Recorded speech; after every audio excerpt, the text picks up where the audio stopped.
आज सकाळी चंद्रभागेचं दर्शन घेत असताना एक गोष्ट लक्षात आली की चंद्रभागा चक्क 5-6 पायऱ्या घाटांच्या चढून वरती आलेली आहे. एका रात्रीत चंद्रभागेनं हे रौद्र स्वरूप धारण केलेलं आहे. म्हणजे कालपर्यंत पुंडलिक मंदिराच्या आसपास फिरकणारी चंद्रभागा आज पूर्ण वाळवंट ओलांडून घाटांवर आलेली आहे. याचा अर्थ मोठ्या प्रमाणावर पुणे वगैरे परिसरामध्ये पाऊस पडतोय.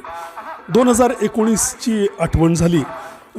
एक मुद्दा या निमित्तानं मला बोलावा असं वाटतं. असं जुने जाणकार सांगतात की मंगळवारी जर आषाढी एकादशी आली तर जलप्रलयाचं संकट उभं राहतं. यंदा कॅलेंडरमध्ये बुधवारी एकादशी दिसत असली तरी ती प्रत्यक्षात लागू मात्र मंगळवारी संध्याकाळच्या सुमारास झालेली होती.